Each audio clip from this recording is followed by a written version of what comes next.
we will not revive global growth. I think that's one of the main outcomes of this meeting. There will be no real recovery without a trade and investment recovery. We felt during more than 20 sessions that have been this week around trade and investments that there is very much support of the trade agenda. We also had ministers meeting to launch a coalition of trade ministers for climate.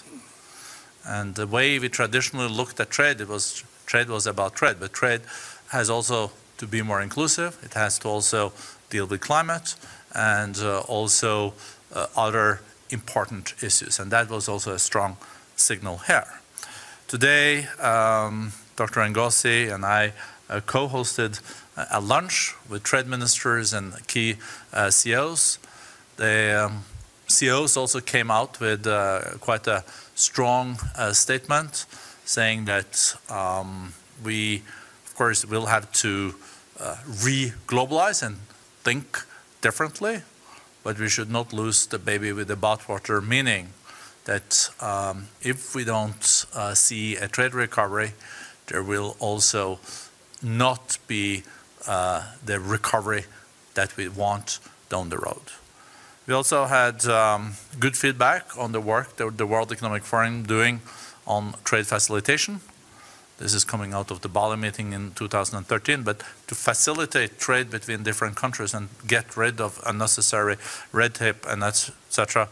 is super important. And there was also an announcement of further support on this work.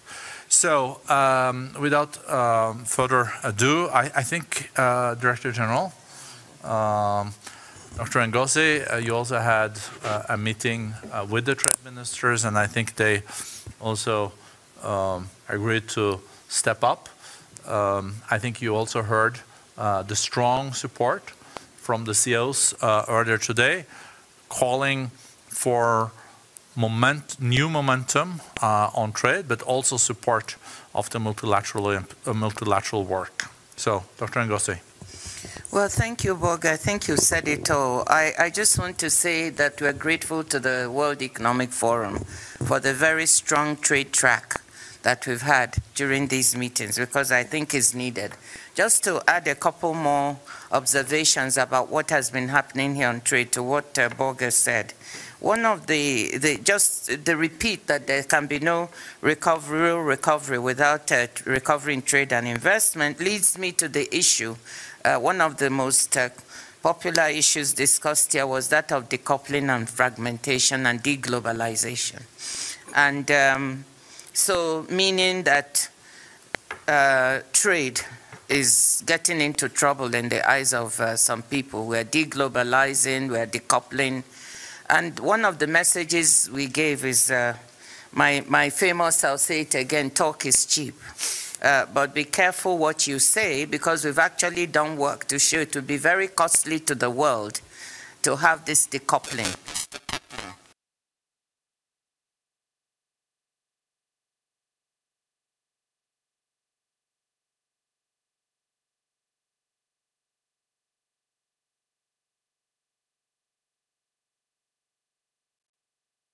We cannot fragment or decouple. The costs, according to the simulations done by WTO economists, if we decouple just into 2 trading blocks, we will lose 5% in real GDP over the longer term. This is a massive loss, like losing the economy of Japan, and higher than what the OECD countries lost during the 2008-2009 financial crisis. So we need to support the multilateral trading system. We need strategic cooperation alongside strategic competition. So we're not saying that the tensions are not there, but we also need to know when to cooperate and trade. The biggest message that is coming out is trade is part of the solution to recovery, to climate, to the pandemic, and to all the problems of the global commons that we have. So I wanted to just add that. The second thing that has been exciting here is just this message on trade and climate, types of things that we could do through this Trade Ministers for Climate and through some of the work we're doing at the WTO. And finally, the Trade Facilitation and Investment Facilitation Agreement, which the Minister will speak about. I just want to say one thing. These agreements yield real savings in costs. You know, just in terms of the Investment Facilitation Agreement, when we get it done, the German Institute for Development and Sustainability has estimated that it could generate global welfare gains between $250 to $1.1 trillion by getting it, with most of that accruing to middle-income and low-income countries. So these are real things that we're doing. Thank you. Thank you very much. Let's then go to you, Minister Sokrea. Happy to have you here. And maybe report back. Okay, I'm very glad to have this chance to report the strong commitment by WTO member countries on this agenda. Probably nowadays what we hear most frequently is supply chain disruption happening all over the world. And that means globally investment is taking place in very new style and manner. That is why investment facilitation negotiation taking place in the WTO is drawing huge attention. And we are at the last stage to complete. 7 parts with 36 articles are prepared in the draft last December, and we are almost there to have consensus among WTO member countries. We are planning to complete the agreement by the first half of this year, but at the latest, probably by the end of this year. That is our plan for the negotiation. In today, informal ministerial meeting on this investment facilitation agreement, 27 members actually gathered together and showed very strong commitment and dedications, not just from the developed country, but also from developing country, about to complete this negotiation by the end of this year, and plus actually to outreach other non-participating WTO member countries. So far, 112 WTO member countries join in this endeavor, and we try to expand the scope of this coverage by inviting more members.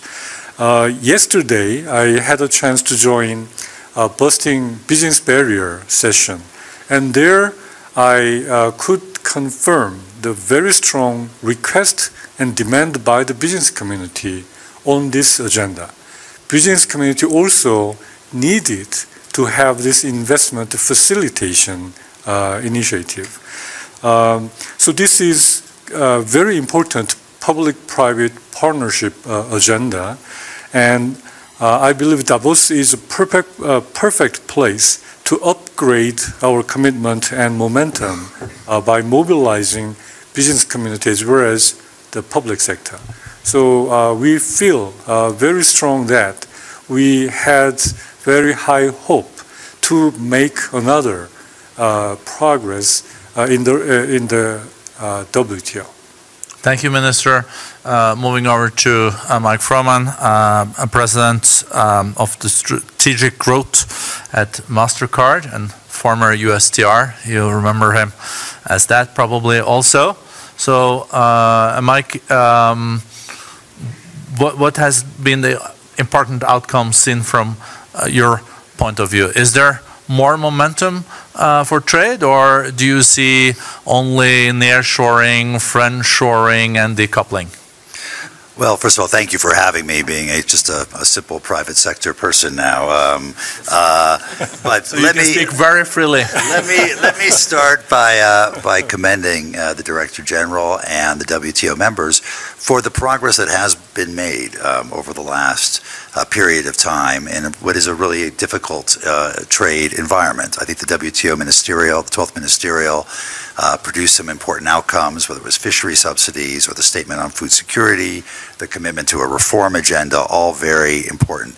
I know how hard it is to reach fully multilateral agreements, and so I feel your pain, Dr. Ngozi. Trade facilitation, he did it. But I think it also points, and some of the other things that were mentioned, including by the minister, points to the progress that's also being made through what might be called open plurilateralism. And whether it's the joint study initiatives under the WTO's rubric on e-commerce and investment facilitation and MSMEs and domestic services, or some of the work that's being done on dispute settlement and the multi-party interim appeal arbitration arrangement, these are steps that members have decided to take, coalitions of the willing, coalitions of the ambitious, to come together and try and maintain progress in rulemaking and enforcement in the global trading system, notwithstanding the other challenges. I think it does point very much to the fact that there is still work to be done to develop a political consensus among the WTO members, and particularly the major economies, as to what they're looking for out of the global trading system, what rules and norms they want to see developed and adhered to, and where they're willing to take action. And in that regard, I would hope whether it's US, China, India, other major parties could perhaps coalesce around some of the most important issues facing the global trading system, including digital trade. Here at Davos this morning, I was at a Gavi breakfast where we talked about the nexus of digitalization and health.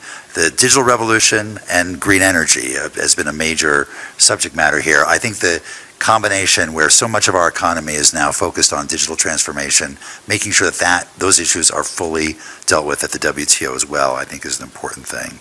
The last thing I would say is I think one of the most interesting observations coming out of this Davos has been where there has one could use either the word collision or the merger of the trade and the climate world. And on the positive side, of course, the meeting of the Coalition of Trade Ministers on Climate and that group, very important development in that regard. There's been a lot of discussion here about the Inflation Reduction Act in the United States and tensions between the U.S. and other countries on that. I think one thing to keep an eye out for, of course, is also the border adjustment tax that the EU is considering, and some of the feedback that they are receiving from developing countries and others about the complexity of doing that and doing that well, so that it doesn't become an umbrella for further protectionist measures. Those issues, I think, are going to define much of what we see, both in terms of collaboration going forward or potential trade conflict. And I would urge all the countries and, of course, the WTO to embrace those issues and take them on, as they are beginning to do, to make sure that it's done in as coherent and as pro-liberalization and trade way as possible.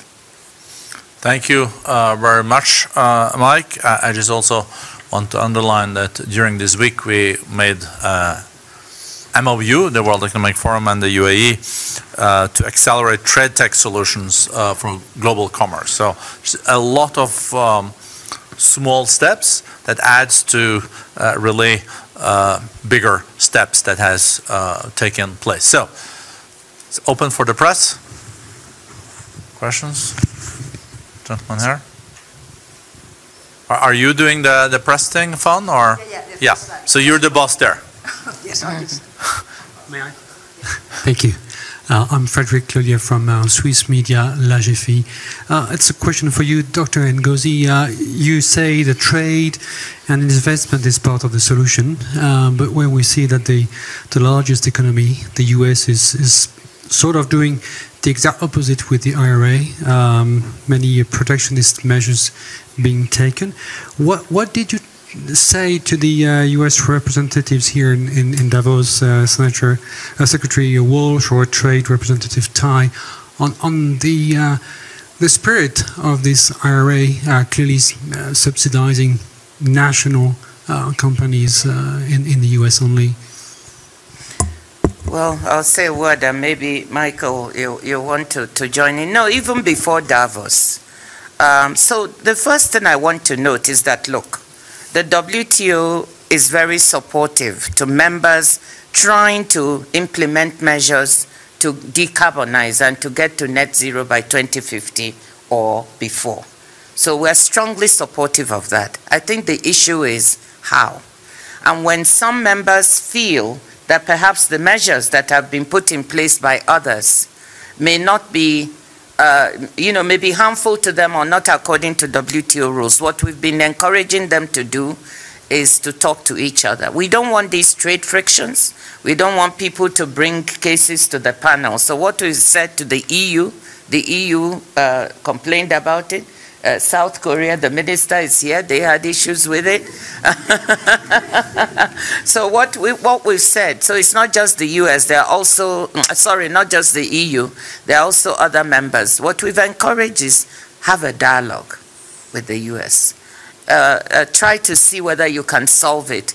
Our dispute settlement system does provide for people, for members to talk to each other and to try to find ways to resolve issues. And I actually think that there's been too much recourse to the formal dispute settlement system. So what we said, we advise them to talk to each other, and they are doing that. Yeah.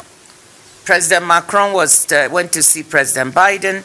Valdis Dombrovskis has been talking to Catherine Tai, and I hope these kinds of measures will end with something being resolved. They even met here in Davos, Catherine Tai and Dombrovskis on this. Exactly. The two other gentlemen want to add something? Would you like to go first? Minister, you're a big fan of IRA?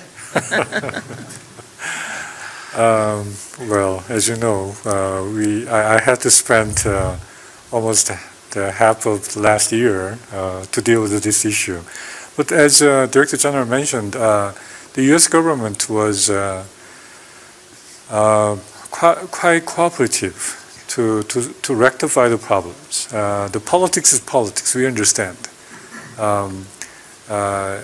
So it was driven by huge political reason, but the government tried to rectify the problems. So we are solving the problems, although we understand it will take some time.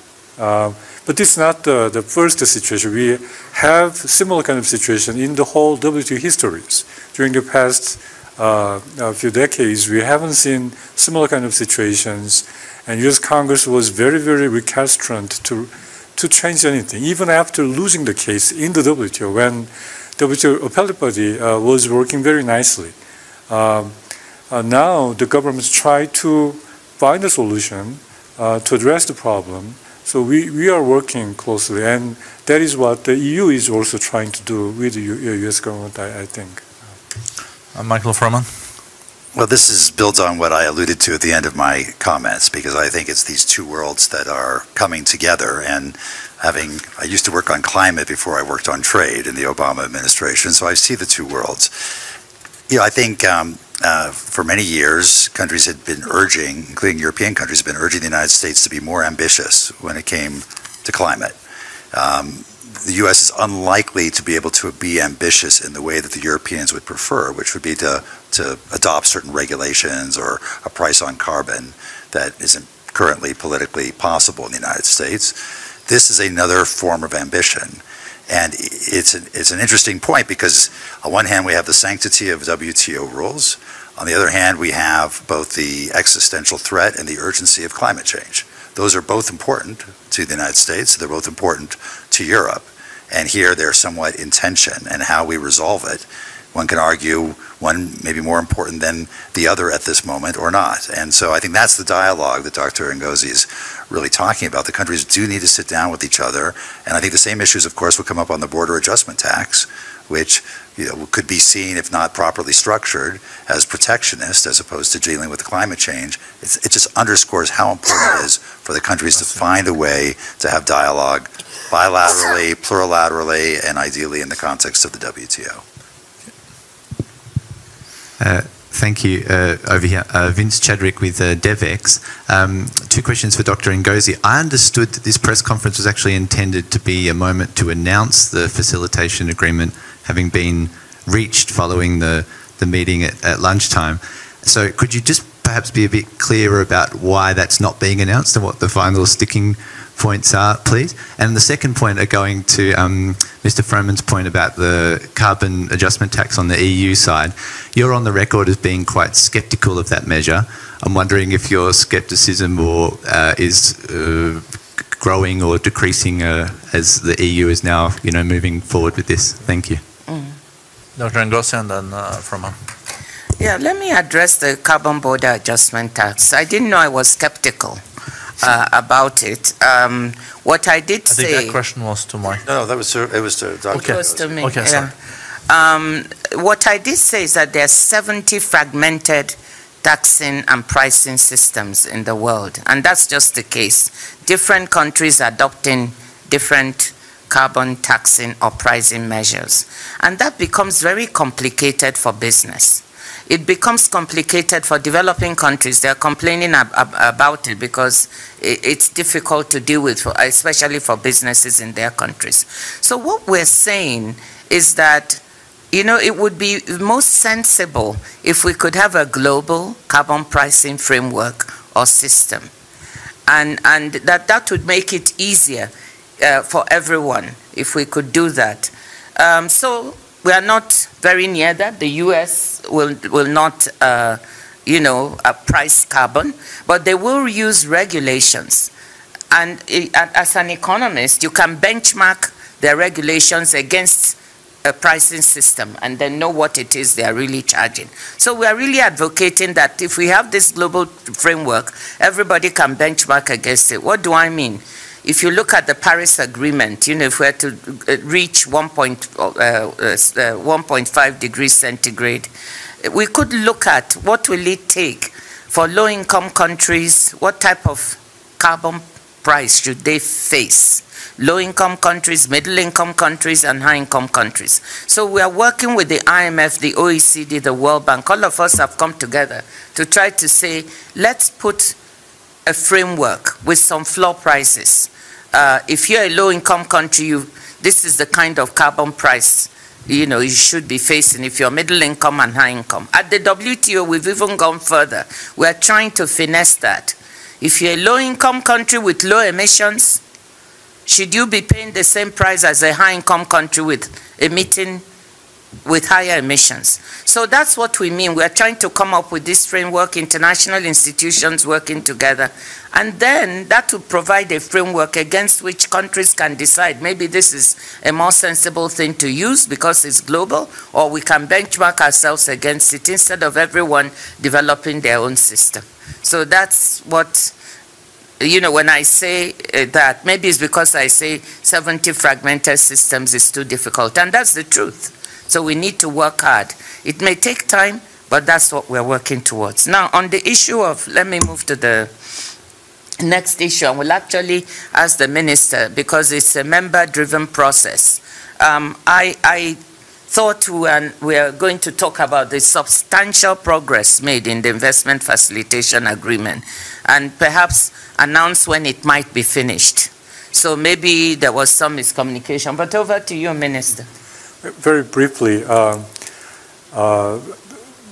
we have making progress compared to other agreements. For example, like a trade facilitation agreement, it takes more than 10 years to complete. But for investment facilitation agreement, after we have the first draft, within almost 2 years, we have almost at the last stage to have a compromise. So it is amazing speed of commitment and dedication by WTO member country to have some final outcomes. This actually indicates the need and the pressure of the whole member country to come up with some kind of tangible outcomes in this very, very disturbing the world economic order. So